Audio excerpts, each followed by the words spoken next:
आज हम लेसन 10 का अध्ययन किया था, उसके क्वेश्चन आंसर करते हैं, जिसमें है पादपों में जैव प्रक्रम। तो क्वेश्चन नंबर 1 देखते हैं। आइए और अधिक सीखें। निम्नलिखित तालिका को पूरा कीजिए। इसमें क्रम संख्या है 1 2 3 4। विशेषता है कच्चा माल, उत्पाद, शब्द समीकरण, महत्व, प्रकाश संश्लेषण और श्वसन। इसका आंसर देखते हैं बच्चों। इसका आंसर है कच्चा माल। प्रकाश संश्लेषण में कार्बन डाइऑक्साइड और जल, श्वसन में ग्लूकोज और ऑक्सीजन बनता है। उत्पाद है ग्लूकोज और ऑक्सीजन, जिससे कार्बन डाइऑक्साइड, जल और ऊर्जा मिलती है। सब समीकरण यहाँ पर दे रखा है कि जैसे कच्चा माल है, कच्चा माल कौन सा है अपना, कार्बन डाइऑक्साइड और जल है। श्वसन में ग्लूकोज और ऑक्सीजन लेते हैं, मतलब उत्पाद के रूप में। उत्पाद बना ग्लूकोज ऑक्सीजन, किसके जैसे, कार्बन डाइऑक्साइड, जल और ऊर्जा श्वसन में। शब्द समीकरण है इसका कार्बन डाइऑक्साइड प्लस जल प्लस ग्लूकोज प्लस ऑक्सीजन, यानी कार्बन डाइऑक्साइड प्लस जल प्लस ग्लूकोज प्लस ऑक्सीजन। फिर यहाँ पर ये बना glucose plus oxygen. Carbon dioxide और जल को जब हमने दोनों को क्या विक्रिया करवाई तो ग्लूकोज और ऑक्सीजन हमें प्राप्त हुआ। फिर ग्लूकोज प्लस ऑक्सीजन की क्रिया करवाई तो कार्बन डाइऑक्साइड प्लस जल प्लस ऊर्जा मिली। महत्व भोजन का निर्माण, ऊर्जा प्रदान करना, यानी इनका जो है महत्व है वो भोजन का निर्माण करना है और ऊर्जा प्रदान करना है।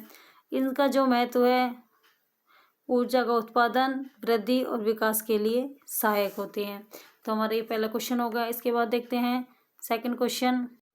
सेकंड क्वेश्चन है, ऐसी परिस्थिति की कल्पना कीजिए जहां पृथ्वी पर प्रकाश संश्लेषण करने वाले सभी जीव विलुप्त हो गए हैं। सजीवों पर इसका क्या प्रभाव होगा? इसका आंसर है, यदि प्रकाश संश्लेषण करने वाले सभी जीव विलुप्त हो जाएं तो भोजन और ऑक्सीजन का उत्पादन रुक जाएगा।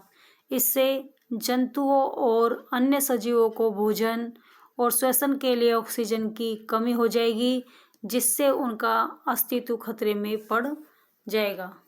यानी कि पृथ्वी पर अगर प्रकाश संश्लेषण करने वाले सभी जीव विलुप्त हो जाएंगे तो उनका अस्तित्व खतरे में पड़ जाएगा। इसका तीसरा क्वेश्चन देखते हैं। आलू का एक टुकड़ा आयोडीन विलयन से परीक्षण करने पर मंड की उपस्थिति दर्शाता है। आलू में मंड कहाँ से आता है? पौधे में भोजन का संश्लेषण कहाँ पर होता है और यह आलू तक कैसे पहुँचता है? आलू में मंड पौधे की पत्तियों में जो प्रकाश संश्लेषण द्वारा निर्मित ग्लूकोज से आता है, जो मंड में रूपांतरित होकर भंडारित होता है। भोजन का संश्लेषण पत्तियों में होता है। भोजन का संश्लेषण पत्तियों में होता है। यह भोजन पोषवा यानी फिलोम के माध्यम से पौधे के अन्य भागों जैसे जड़ों और आलू तक पहुंचता है। हमारे 3 क्वेश्चन हो गए। इसके बाद हम देखते हैं चौथा क्वेश्चन। चौथा क्वेश्चन है हमारा, क्या पत्ती की चौड़ी और सपाट संरचना पौधों को प्रकाश संश्लेषण के लिए अधिक सक्षम बनाती है? इसका औचित्य बताइए। इसका आंसर है हाँ, पत्ती की चौड़ी और सपाट संरचना प्रकाश संश्लेषण के लिए अधिक सक्षम बनाती है, क्योंकि यह सूर्य के प्रकाश को अधिक प्रभावी ढंग से ग्रहण करती है। इसकी संरचना के कारण पर्णहरित अधिक प्रकाश अवशोषित कर सकता है, जो प्रकाश संश्लेषण के लिए आवश्यक है। यानी उनकी जो पत्ती की चौड़ी और सपाट संरचना है वो प्रकाश संश्लेषण के लिए उनको अधिक सक्षम बनाती है, क्योंकि वो चौड़ी सपाट होने के कारण सूर्य को प्रकाश को जो अधिक प्रभावी ढंग से ग्रहण करती है और उसके कारण अधिक प्रकाश अवशोषित कर सकता है। यानी पर्णहरित है जो अधिक प्रकाश ग्रहण कर सकता है, जो प्रकाश संश्लेषण के लिए आवश्यक है। इसके बाद है पांचवा क्वेश्चन। क्वेश्चन नंबर 5, एक्स और वाई के उपयोग द्वारा विघटित होकर कार्बन डाइऑक्साइड जेड और ऊर्जा निर्मुक्त होती है। यानी एक्स प्लस वाई की जब हम क्रिया करवाते हैं तो कार्बन डाइऑक्साइड प्लस जल प्लस ऊर्जा निर्मुक्त होती है। किसकी? ग्लूकोज और उसके ऑक्सीजन की क्रिया करवाते हैं जब। तो एक्स वाई और जेड प्रक्रिया के 3 भिन्न घटक हैं। एक्स वाई और जेड किन्हें प्रदर्शित करते हैं? तो इसका आंसर देखते हैं।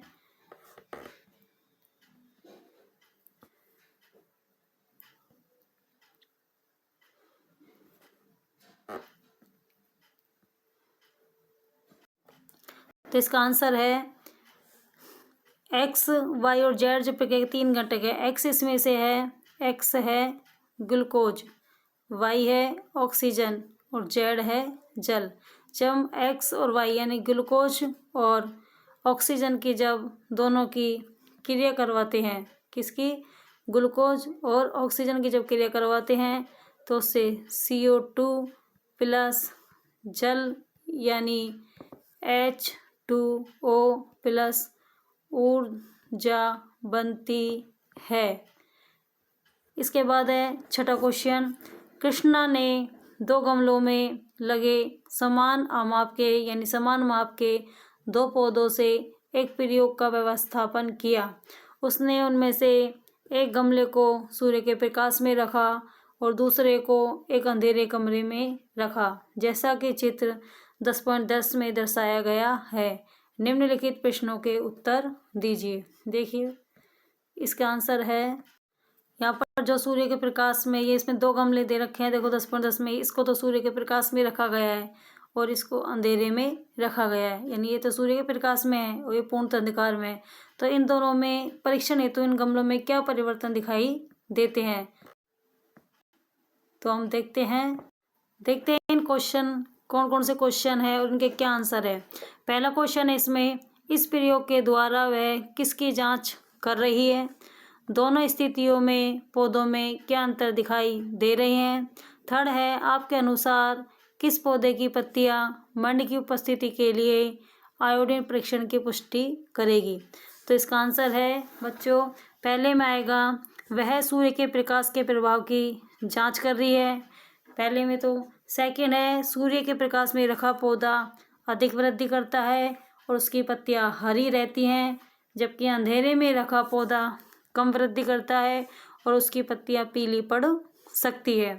थर्ड है, सूर्य के प्रकाश में रखे पौधे की पत्तियां मंड की उपस्थिति के लिए आयोडीन परीक्षण की पुष्टि करेगी कि उसमें मंड उपस्थित है या नहीं है। तो किसकी मंड की उपस्थिति के लिए क्या करेगी? आयोडीन परीक्षण की पुष्टि करेगी। किस पौधे की पत्तियां? जो सूर्य के प्रकाश में रखा है, पौधे की पत्तियों में। क्वेश्चन नंबर 7, अगला क्वेश्चन है अपना क्वेश्चन नंबर 7। वाणी का मानना है कि कार्बन डाइऑक्साइड प्रकाश संश्लेषण के लिए अनिवार्य है। वाणी का मानना है कि कार्बन डाइऑक्साइड प्रकाश संश्लेषण के लिए अनिवार्य है। उसने अपने विचार के स्वीकृति या अस्वीकृति के लिए चित्र 10.11 में दर्शाए अनुसार एक प्रयोग का व्यवस्थापन किया। निम्नलिखित प्रश्नों के उत्तर दीजिए। देखो इसमें क्या है, जो सूर्य का प्रकाश और कार्बन डाइऑक्साइड की उपस्थिति है। ख में सूर्य का प्रकाश और कार्बन डाइऑक्साइड की अनुपस्थिति है। ग है अंधकार और कार्बन डाइऑक्साइड यानी अंधेरे में रखा है और CO2 की उपस्थिति है। ग है अंधकार में है और कार्बन डाइऑक्साइड की अनुपस्थिति है। तो गमले में लगे पर्याप्त जलयुक्त पौधे को प्रतिष्ठित स्थितियों में रखा गया, यानी 4 स्थितियों में रखा गया है। और इनमें क्या क्या होता है इससे आगे हम देखते हैं। इसका जो पहला क्वेश्चन है वो है, उपयुक्त व्यवस्थापनों के किन पौधों में मंड बनेगा? उपयुक्त व्यवस्थापनों के किन पौधों में मंड नहीं बनेगा?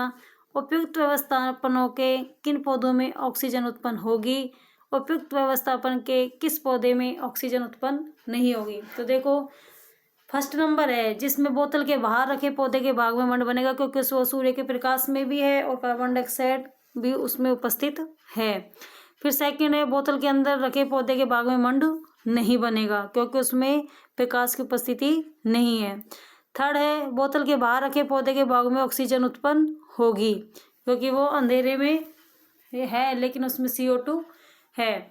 और चौथे है, बोतल के अंदर रखे पौधे के भाग में ऑक्सीजन उत्पन्न नहीं होगी, क्योंकि उसमें दोनों ही काम नहीं हो रहे हैं, वो अंधेरे में भी है और उसमें CO2 भी उपस्थित नहीं है।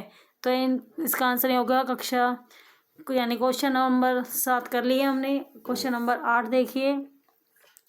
अनन्या ने 4 परखनलियाँ ली और प्रत्येक परखनली को पानी से 3/4 भर लिया। उसने उन्हें कै, खे, गे और घे नामांकित किया। चित्र 10.12 में दिखाया गया है। परखनली कै में उसने एक घोंघे को रखा। परखनली खे में उसने एक जलीय पौधे को रखा। परखनली गे में उसने घोंघे और पौधे दोनों को रखा। परखनली गे में केवल जल रखा। अनन्या ने सभी परखनलियों में CO2 यानी कार्बन डाइऑक्साइड सूचक डाला।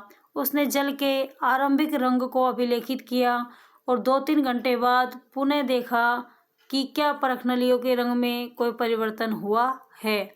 आपके विचार से वह क्या पता करना चाहती है? उसे कैसे पता लगेगा कि वह सही है? तो इसका आंसर देखते हैं। देखो बच्चों, यहाँ पर जो 4 वो थी परखनली, उसमें देखो पहले में कै में तो है जल प्लस घोंघा, दूसरे में है जल प्लस जलीय पौधा, तीसरे में है जल भी है, घोंघा भी है और जलीय पौधा भी है, और 4 में है खाली जल। तो उन्होंने क्या क्या परिवर्तन देखे, क्या क्या उनसे निष्कर्ष निकले, देखते हैं इससे आगे। उत्तर है इसका, अनन्या ने यह पता करना चाहती है कि प्रकाश संश्लेषण और श्वसन के दौरान कार्बन डाइऑक्साइड का उत्पादन और उपयोग कैसे होता है। उसे यह पता लगेगा कि परखनली कै में चूने का पानी दूधिया हो जाएगा, क्योंकि घोंघा श्वसन के दौरान कार्बन डाइऑक्साइड निर्मुक्त करता है। परखनली खे में रंग में कोई परिवर्तन नहीं होगा या कम होगा, क्योंकि जलीय पौधा प्रकाश संश्लेषण में कार्बन डाइऑक्साइड का उपयोग करता है। परखनली गे में भी रंग में कम परिवर्तन होगा, क्योंकि पौधा कार्बन डाइऑक्साइड का उपयोग करता है और घोंघा इसे निर्मुक्त करता है। परखनली गे में कोई परिवर्तन नहीं होगा, क्योंकि इसमें कोई जीव नहीं है। क्वेश्चन नंबर 9 देखते हैं। पौधों में जल परिवहन गर्म स्थिति में अधिक तीव्र गति से होता है या ठंडी स्थिति में, यानी जल का परिवहन गर्म स्थिति में अधिक तेज होता है या ठंडी स्थिति में। इसके अवलोकन के लिए एक प्रयोग अभिकल्पित कीजिए। देखें इसका आंसर। तो 9 का आंसर है प्रयोग 2 समान पौधों की टहनियाँ लें और उन्हें 2 गिलासों में रखें, जिनमें से एक में सामान्य जल और दूसरे में लालशाही मिला जल हो। एक गिलास को गर्म स्थिति यानी 25 से 30 डिग्री सेल्सियस में और दूसरे को ठंडी स्थिति यानी 5 से 10 डिग्री सेल्सियस में रखें। 24 घंटे बाद टहनियों के तने, पत्तियों और फूलों में लाल रंग की उपस्थिति की जांच करें। गर्म स्थिति में रखी टहनी में लाल रंग अधिक तेजी से ऊपर जाएगा, जो दर्शाता है कि जल परिवहन गर्म स्थिति में अधिक तीव्र गति से होता है, यानी जिस गर्म स्थिति में जल का परिवहन अधिक तीव्र गति से होता है। इसके बाद है क्वेश्चन नंबर 10। प्रकाश संश्लेषण और श्वसन प्रकृति में संतुलन बनाए रखने के लिए अनिवार्य है, चर्चा कीजिए। यानी क्या अनिवार्य है? इसका आंसर है प्रकाश संश्लेषण और श्वसन प्रकृति में संतुलन बनाए रखते हैं। प्रकाश संश्लेषण और श्वसन प्रकृति में अपना संतुलन बनाए रखते हैं, प्रकृति का संतुलन बनाए रखते हैं, क्योंकि प्रकाश संश्लेषण में पौधे कार्बन डाइऑक्साइड ग्रहण करते हैं और ऑक्सीजन निर्मुक्त करते हैं, जो श्वसन के लिए आवश्यक है। श्वसन में सजीव ऑक्सीजन का उपयोग करते हैं और कार्बन डाइऑक्साइड को निर्मुक्त करते हैं, जो प्रकाश संश्लेषण के लिए आवश्यक है। यह चक्रीय प्रक्रिया वायुमंडल में गैसों का संतुलन बनाए रखती है और सजीवों के लिए भोजन और ऊर्जा प्रदान करती है। तो बच्चों, हमारा लास्ट क्वेश्चन था 10वां। इस लेसन के क्वेश्चन आंसर हो गए। मिलते हैं बच्चों नेक्स्ट वीडियो के साथ।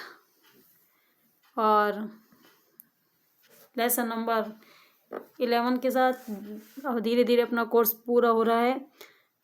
ओके बच्चों।